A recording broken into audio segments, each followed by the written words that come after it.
The morning of the first frost arrived softly on Green Meadow Farm. The air smelled of cold earth and dried grass. Little Bunny's nose twitched as he stepped out of his burrow. The dew was thick on every blade, sparkling like tiny lanterns in the dim light. He had heard Farmer Gray say something the evening before. Tomorrow, the old farmer had whispered to the soil, we harvest the moon carrots. Little Bunny did not know what moon carrots were, but the name felt important. He hopped past the sleeping hens, past the barn where the cows stood in warm shadows, toward the garden where the frost had painted everything white. If you have ever woken up before the sun on a cold morning, you know that feeling of stepping into a world that is still and quiet and waiting. The soil under Little Bunny's paws was stiff, cracked, frozen on the surface, but soft just beneath. He found Farmer Gray kneeling in the middle of the carrot patch, his hands buried in the earth. Little Bunny, the farmer said without looking up, I need a helper this morning. And if you have ever been chosen for a task, you know that small warmth that spreads through your chest. Little Bunny sat very still. The moon carrots grow only on the last night before the first frost, Farmer Gray said, pulling his hands from the soil. He held something dark and round, a seed, but larger than any carrot seed Little Bunny had ever seen. It was the color of wet earth, with a tiny silver speck at its center. They need someone small to plant them, the farmer said. Someone with soft paws who can press them deep enough that the frost does not reach. Little Bunny's whiskers trembled. He had never planted a seed before, but he had watched. He had seen how the farmer's hands moved. Slow, gentle, patient. And here is the beautiful part. The seed was not for the farmer. It was for the rabbits, for the creatures who lived in the hedgerows, who nibbled on winter bark, who needed something sweet when the snow came. And if this kind of story makes you feel a little warmer inside, you can subscribe so we can share more secrets of the soil together. Single seed, you know? Seeds that grow for the smallest helpers, under the quietest sky. Tell me in the comments, what would you plant if you knew it was for the animals to find? Farmer Gray handed Little Bunny the seed. It was warm from his hands. Press it into the soil where the moonlight falls through the apple tree branches, the farmer said. Then cover it with 3 pinches of earth. Not 2, not 4, 3. Little Bunny took the seed between his paws and hopped toward the old apple tree. The branches were bare now. The leaves had all fallen and the frost traced silver patterns along every twig. But the moon was still up, pale and round and casting long shadows across the garden. He found the spot where the light fell through the gap in the branches. He pressed the seed into the cold soil.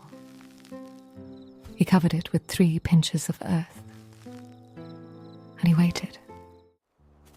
But nothing happened. The soil stayed still. The frost did not melt. The sky began to lighten, pink and orange creeping over the horizon.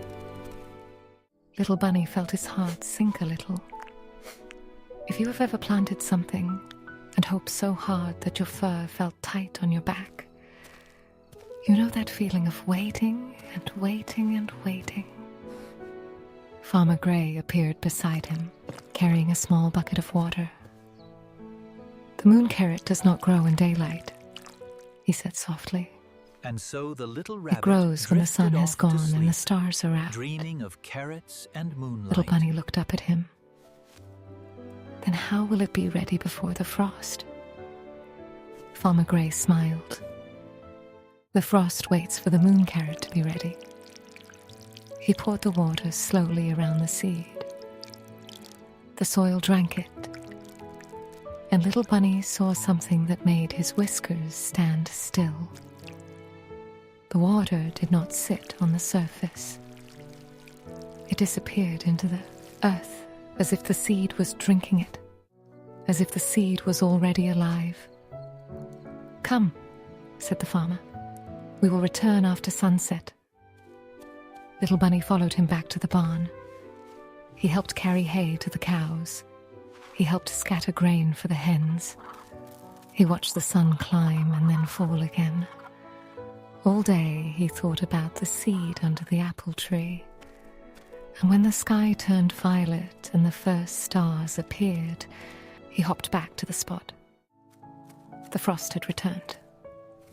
The soil was white again. But in the center of the bare patch, where he had pressed the seed, there was a tiny crack in the frost. A small, dark line, as if something had moved underneath. Little Bunny pressed his paw to the spot. The soil was warm. Warmer than the rest of the garden. Farmer Gray joined him, carrying a lantern. The light cast long yellow shadows across the apple tree branches. "Touch the soil again," the farmer said. Little Bunny did. This time he felt it, a faint pulse, a tiny heartbeat under the earth. They grow. Farmer Gray knelt beside him. "Seeds are like thoughts," the farmer said. "They grow quietly, in the dark where no one can see them. Then one night, they push through the soil and surprise everyone." Little Bunny watched the crack in the frost. Slowly, so slowly that he almost missed it, a tiny green tip emerged. Not a leaf, a curl, a spiral of green barely the width of a whisker. It unrolled as the lantern light touched it, and Little Bunny gasped. The curl was not just green. It was silver, the same silver as the speck on the seed, the color of moonlight on water. Farmer Gray nodded slowly. "That is the first breath of the moon carrot. It opens only at night, and by sunrise it will have grown a root as long as your paw.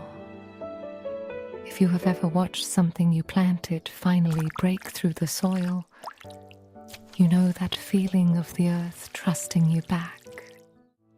Subscribe to stay with Little Bunny on nights like this. Nights when a seed becomes a root, and a small helper becomes part of the garden's secret." And tell me in the comments, have you ever felt a warmth in the soil like something was alive underneath? Little Bunny stayed beside the seedling all night. He watched it grow. First one leaf, then two, then a slender stem, pale and glowing in the dark. The frost did not touch it. The moon carrot was protected by something older than the frost, something that lived in the soil, in the patience of waiting, in the quiet of a winter night. If you have ever stayed up to watch something grow, you know the feeling of time slowing down, of minutes stretching into hours, of the world becoming soft and still. The cricket songs faded. The wind died down. Even the barn grew quiet. A Little Bunny and the carrot were the only two things awake in the whole farm. As the sky began to lighten, the moon carrot stopped growing. It had reached the height of Little Bunny's ear. The leaves were shaped like tiny crescent moons. their edges silver in the dawn light. Farmer Gray came out of the house, rubbing his hands. "It is ready," he said. "Now we pull it." Little Bunny wrapped his paws around the stem. He pulled gently. The soil resisted. He pulled again, harder. The carrot gave way with a soft pop, releasing a smell of wet earth and honey. It was not orange. It was pale white, like the inside of a cloud, with silver veins running from tip to root. Little Bunny held it in his paws. It was light, lighter than an ordinary carrot, and warm, as if it had been holding the moon's heat all night. Farmer Gray took it, sliced it thin, and placed the pieces on a wooden board. "One for the barn," he said, giving a piece to the cow. "One for the hedgerow," leaving a slice near the fence. "And one for you," he said, handing Little Bunny the smallest slice. Little Bunny bit into it. It tasted like honey, like cold water, like the smell of hay on a winter morning. He ate it slowly, watching the sun rise over the frost-covered garden. And as the light touched the spot where the carrot had grown, the soil closed over, smooth, untouched, as if nothing had been there at all.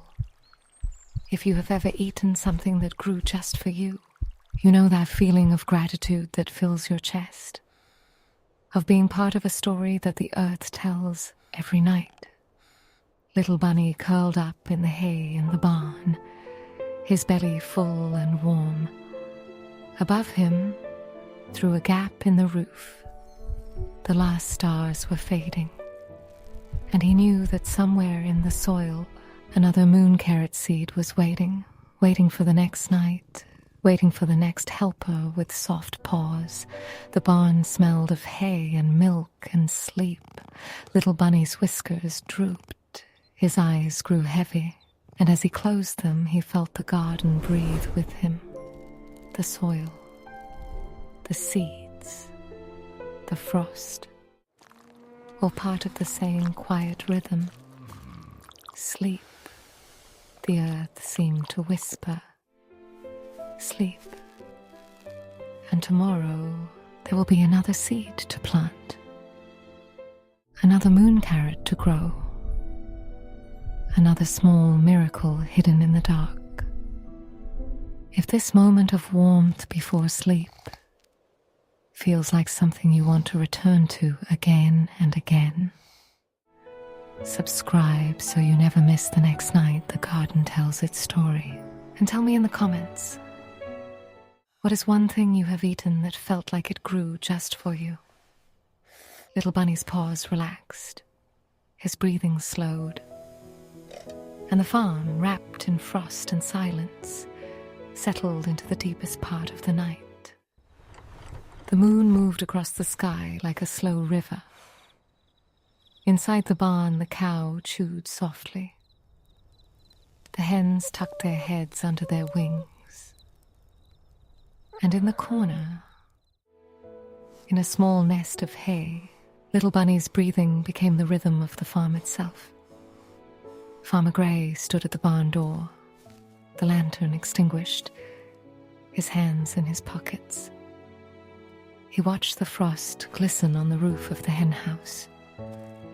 He watched the apple tree stand still and bare, and he knew that somewhere, deep under the soil, the earth was remembering. It remembered the warmth of the seed, the pressure of small paws, the 3 pinches of earth. It remembered everything. Little Bunny stirred in his sleep. His paws twitched. He was dreaming of silver leaves and honey taste, and the feeling of pulling something from the ground that had grown just for him. In his dream, he was planting again. Not one seed, a whole row, and each seed became a moon carrot, glowing like tiny lanterns under the frost. Farmer Gray walked to the apple tree one last time. He knelt and pressed his palm to the bare soil. It was warm, not from the sun, from the life underneath, from the memory of what had been planted. "Good night, little one," he whispered. And he walked back to the house, leaving the garden to the frost and the silence. Inside the barn, little Bunny curled tighter. His fur rose and fell. His heart beat soft and slow. The cow closed her eyes. The hens stopped their shifting. And the whole farm wrapped in moonlight and earth, and the sweetness of a single carrot became still.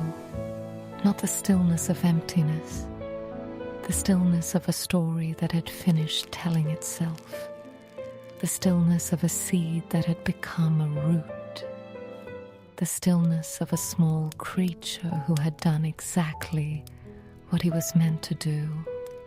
This was the good night. This was the end of the harvest. This was the moment when the frost held everything in its gentle hands, and the earth prepared for another story,